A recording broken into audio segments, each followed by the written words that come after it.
Since December 2020, the government of Bangladesh started the mammoth task of relocating Rohingya refugees from the crowded camps of Cox's Bazar to this newly built facility.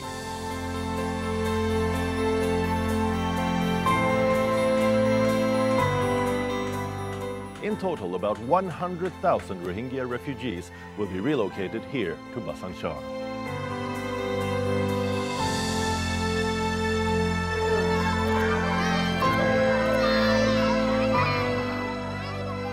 This is a one-of-a-kind facility built over the course of 3 years by the Bangladeshi Navy.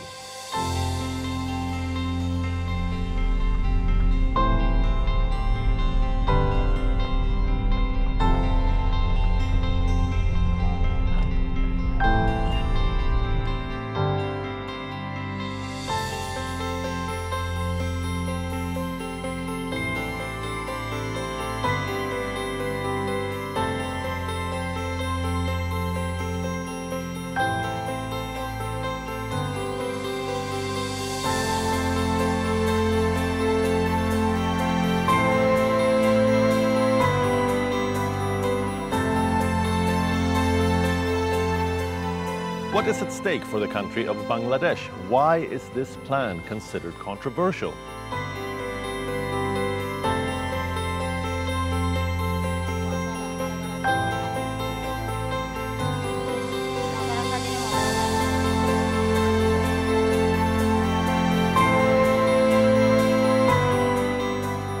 This is the remote island of Bhasan Char, the new hope of the Rohingya refugees that have fled from Myanmar to Bangladesh. Hello and welcome, I'm Johan Castell and I'm giving you a ground report from Bhasan Char in Bangladesh.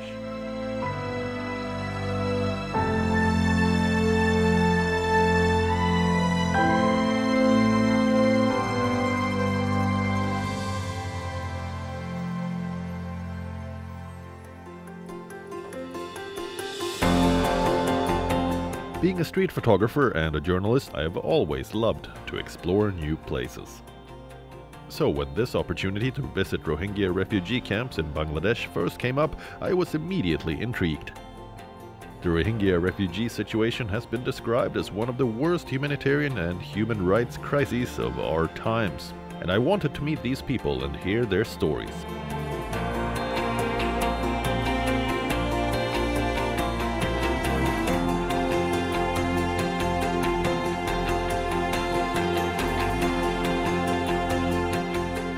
I'm based in New Delhi. My first destination in Bangladesh is Cox's Bazar, in the southern east part of the country.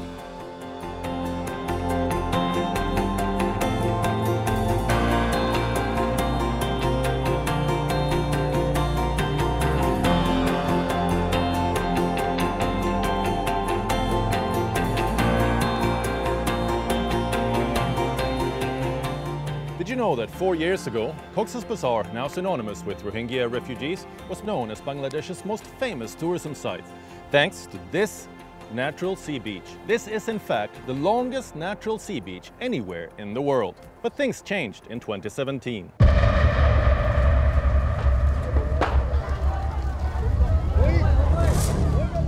Facing persecution, more than 730,000 Rohingya fled Myanmar. The brutal crackdown by the Myanmar army left thousands of Rohingya Muslims dead and shocked the world. The mass exodus saw more Rohingya refugee people joining thousands of Rohingya Muslims already staying in Cox's Bazar.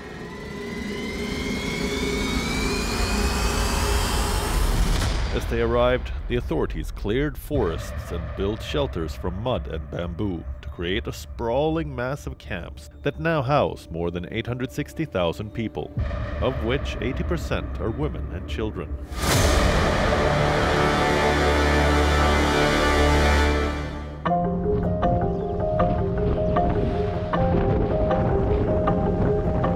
The camp is located about 40 kilometers away from the main city of Cox's Bazar.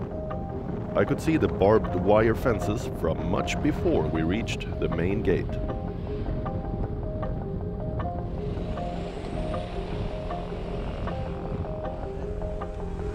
We have almost reached the camp. It's a bit of a traffic jam on the way leading up to the gate. I'm already getting a sense of just how massive the camp is going to be, and how densely populated. There are two main camps in Cox's Bazar, the Kutupalong refugee camp and the Nayapara refugee camp. I am in the Kutupalong refugee camp right now, where there are many different aid agencies set up providing relief for the refugees. In this particular camp, there is an estimated 860,000 refugees.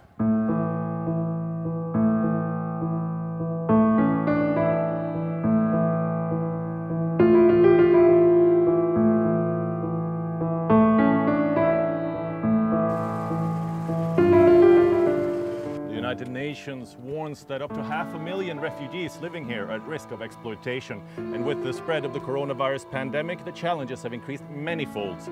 There are 860,000 people living in this camp on an area of just 26 square kilometers, with up to 10 family members living in each room, which makes it impossible to implement social distancing. Let's take you further.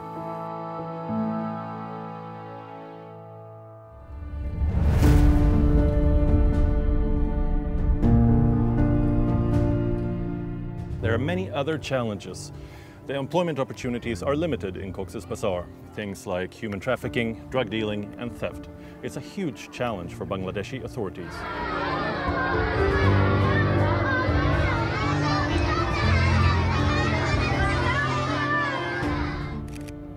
Smile.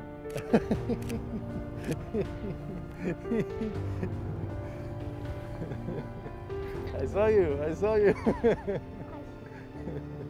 Thank you.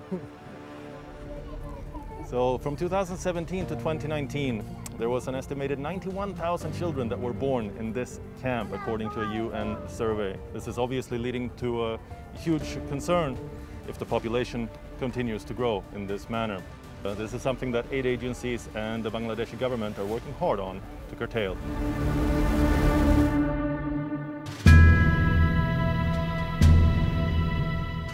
The Kutupalong refugee settlement has grown to become the largest of its kind in the world.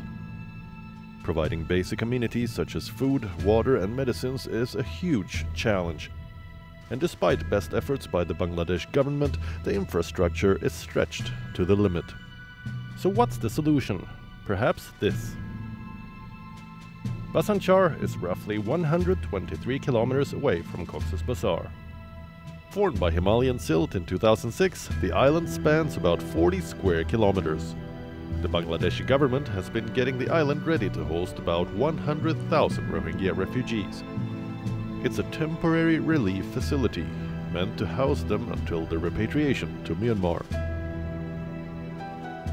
To understand more about this project, I met those who are closely involved with it. This land is not enough to accommodate 1 million people. It is congested, this is mostly hilly, and there are real fears of landslide, of epidemic that due to congestions. Mercifully, nothing of that sort has happened. So the idea was to decongest the camps. Since we have no other space in Bangladesh, you can go around Bangladesh, there isn't a open space anywhere where we could have relocated them. So an opportunity came because we have an island which has been reserved for naval use and military exercises.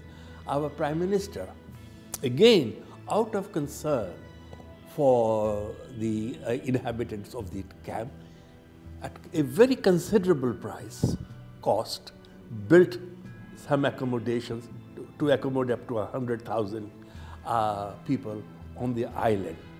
It is strictly a temporary measure, but eventually the answer is not Bhasanchar. The answer is the Rohingyas must go back to their home. That's where they belong, and that's where they want to go. They are ready to go today. Their only condition is they want to go in safety and in dignity.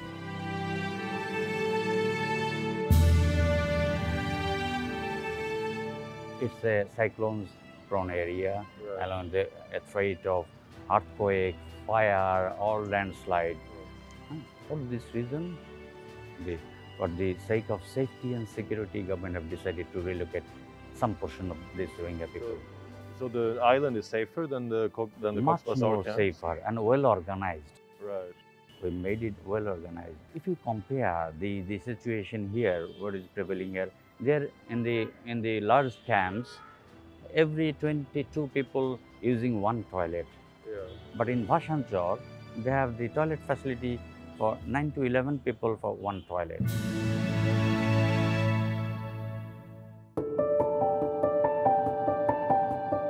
I want to get a better understanding of how risky these shelter houses are.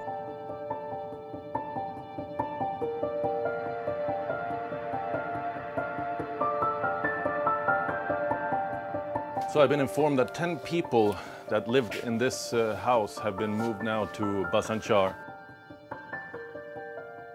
Looks like a bedroom over here and a kitchen over here, but very small structure. Pretty fragile too, made of bamboo and plastic for a roof. Would be a pretty scary place to be during the monsoon. And on Bhasanchar, the structure should be a lot more stable and tough for such weather. This looks like the kitchen area over here. Imagine cooking for 10 people in this crammed space. This room here would have been the bedroom, about 2 by 3 meters large, tiny for 10 people. There are some face masks around here to help protect them from the COVID-19 pandemic, but the social distancing is definitely impossible.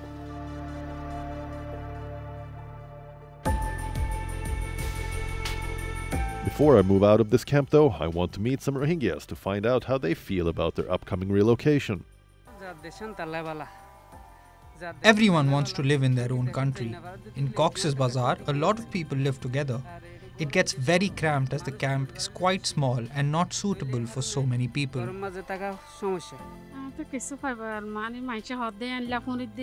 I heard that people who have moved to Bhasanchar are living freely. I too want to enjoy the same feeling.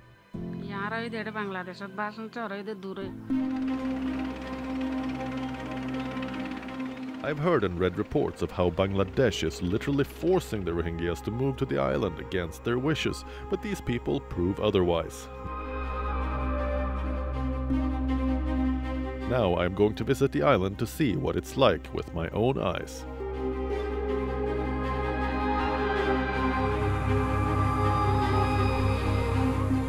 This ship is called the LCU-4, which stands for Landing Craft Utility. There are 6 of these ships that are all made in Bangladesh, and it's been specially fitted to have room for the Rohingya refugees being relocated from Cox's Bazar to Bhasanchar.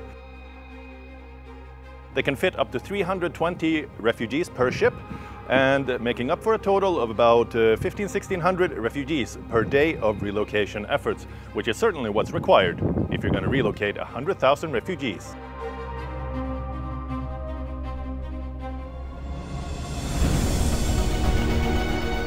As we approach the island, I notice that it is surrounded by mangroves. And then, these wave breakers catch my eye. Such structures are used to reduce the intensity of wave action in inshore waters. It's a measure taken by the Bangladeshi Navy to protect the island from high waves during extreme weather conditions.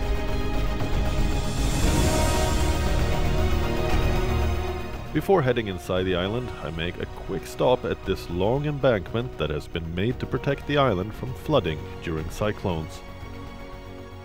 This embankment on my side here is 9 feet tall and has been built for 12.1 kilometers all around the cluster housing on Bhasan Char Island. They've also constructed a lighthouse so that ships can navigate to Bhasan Char at nighttime. We have spent several years building embankments high enough to protect the highest level of waves that the region has experienced. We had a cyclone last year. Bhasan Char was totally unaffected. And in the island, the facilities are modest. This is not a tourist resort or a five-star hotel, but it is safe, it is clean, and it is adequate. These red cluster houses may look humble, but the layout has been planned well, and they are safe. The idea is to encourage self-reliance. Be it poultry,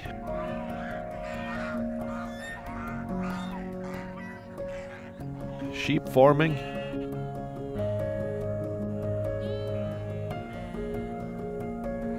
buffalo farming,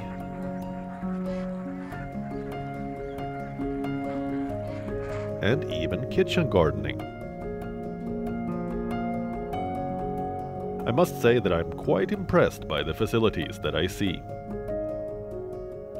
The island also has a number of warehouses to keep food grains safe. This warehouse is one of 3 warehouses they've built on this island for storing food. It's quite impressive. It's about 200 feet long, 28 feet from the ceiling to the floor, and 70 feet wide. There's a lot of food they can store in here. And I was informed that they've already distributed enough food to last them for 1 month. I think it's fair to say that Bhasan Char is like a mini township. It has helipads, community clinics, and 2 hospitals.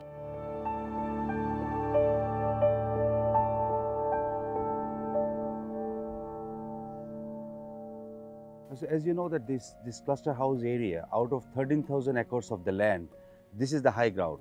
Right. So we have chosen this area to make the cluster houses. So apart from that, each cluster houses, each has got one shelter. There is 120 shelter. Right. So like the one we're standing on right now. Yeah, exactly. And the shelter, each shelter is built 14 feet above the ground level. You know, Bangladesh is a monsoon country, and we are used to it that. Yeah. And you know that last 2 years we faced about 3 cyclonic warning that like Amphan, Bulbul, Fani.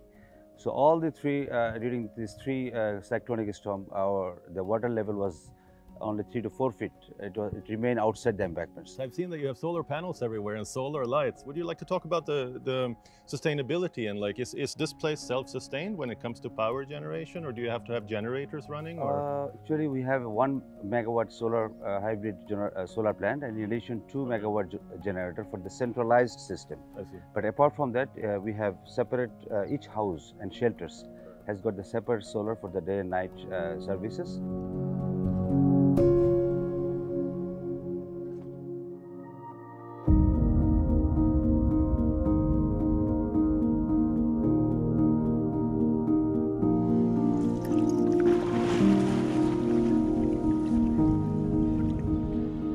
I've reached the freshwater lake, which is a lake that they have constructed here for the Rohingya refugees to be able to use their traditional skills like fishing.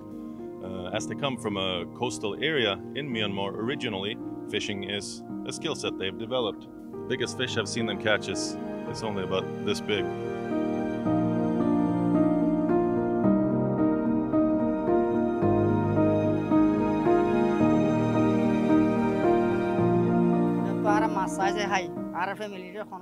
This fresh lake is our source of food. The Bangladesh government has allowed us to fish in the lake. It is a very good opportunity for us.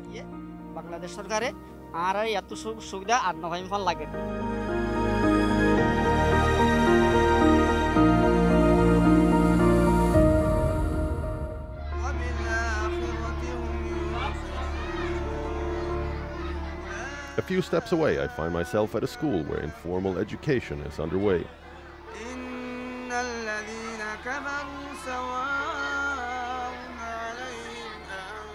It is estimated that there are nearly 400,000 school-aged Rohingya children in Bangladesh's refugee camps.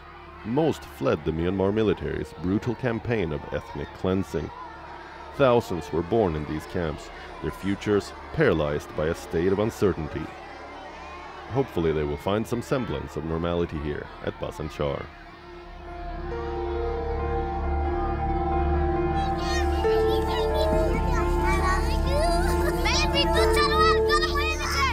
So I'm in the middle of the cluster housing on Bhasan Char. All of these are brand new constructions, and it's very easy to see which ones are the ones that are waiting for refugees to move in and which ones have people living there. They have their fishing nets out to dry, they have their laundry out to dry. There's kids running around everywhere. Hey, hey, hey, salam alaikum. Yeah. It's a shame to see how Myanmar has kicked these people out. They've not let them have, they've not acknowledged their ethnicity. They've not let them have their state. They've completely kicked them out. And even the repatriation to back to Myanmar has been completely non-functional. So now what the Bangladeshi government has done is to do a relocation of their own, to move people from the overcrowded Cox's Bazar over here to Bhasan Char.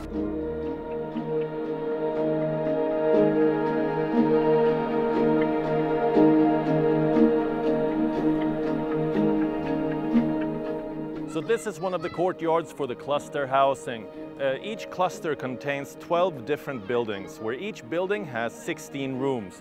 They're also constructed 4 feet above the ground, so that if there is heavy rainfall or when the monsoon comes, this has a 4 feet clearing, so that they will never have to worry about water flowing into their homes.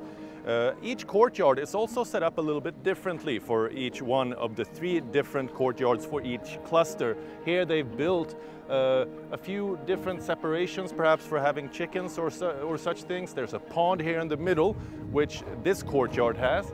This is a quite important structure for this cluster. It's a steel shelter, and it can house over 1,000 people. When I was first seeing the blueprints of how this was laid out, I was concerned if there would be enough space for so many people and for food production and such things. But now that I'm seeing that they can cultivate their own food even within, right where they live, right next to their house, to have chicken and to have vegetables growing right outside their house, it's quite impressive. Compare this to Cox's Bazar, that is severely overcrowded. There's no space, no chance of having your own garden, of having animals running around.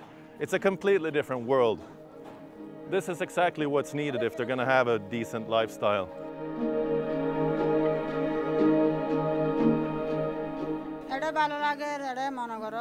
We women are very happy here.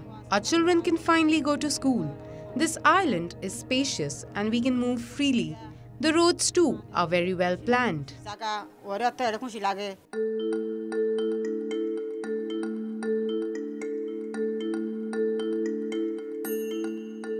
I had a tarpaulin tent in Cox's Bazar, but now I am living in a concrete shelter in Bhasan Char. My children can play in the open here. The island is spacious and we are very happy here. Interacting with dozens of Rohingya people has been such a huge learning experience for me, and meeting those who are responsible for their relocation has given me faith that they are in safe hands. Can I take one photo?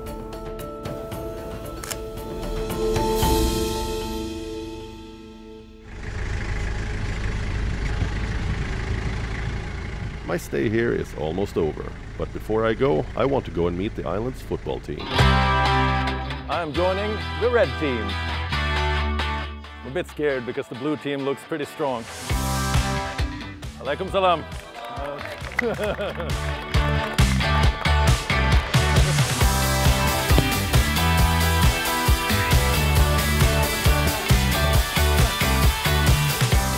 Look at these boys, they are so talented and exuding hope.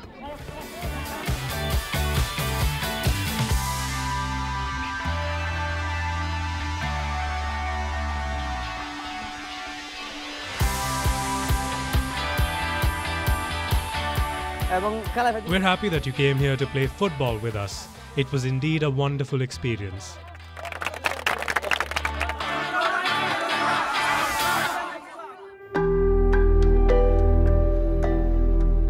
It's important to remember that the Rohingya people have been driven out from their villages in Myanmar. That is their real home, and Myanmar needs to be held accountable for its crimes against these people.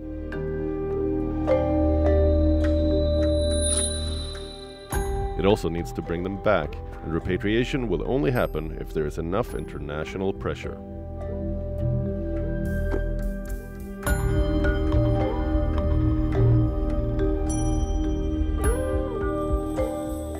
We really need to start the process of repatriation. So now the general elections are over last year in Myanmar. So our hope is that Myanmar will act very actively so that the process of repatriation will start this year in 2021. So I sincerely hope that the Rohingya issue does not become the second Palestinian issue. So what I believe is that the international community has to do more, much more. The solution is ultimately repatriation back to their homes. The responsibility lies in Myanmar, not in Bangladesh.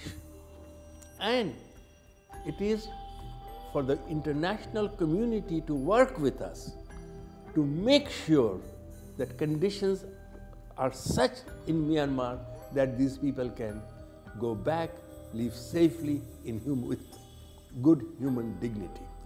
And that is the challenge for us. As I come to the end of my visit to Bhasan Char, it is time to go to my favorite spot here, the lighthouse, from where I can see the entire expanse of the island. I have reached the top of the lighthouse, and that marks the end of this ground report from Bhasan Char in Bangladesh. Just look at this endless development, the amazing infrastructure they have here. They've really put a lot of work and effort and planning into designing and executing this extensive plan. Ultimately, the goal for the Rohingyas is to get repatriated back to Myanmar, where they came from. But at least this new location will give them the opportunity to have a semblance of a life in the meantime until repatriation happens.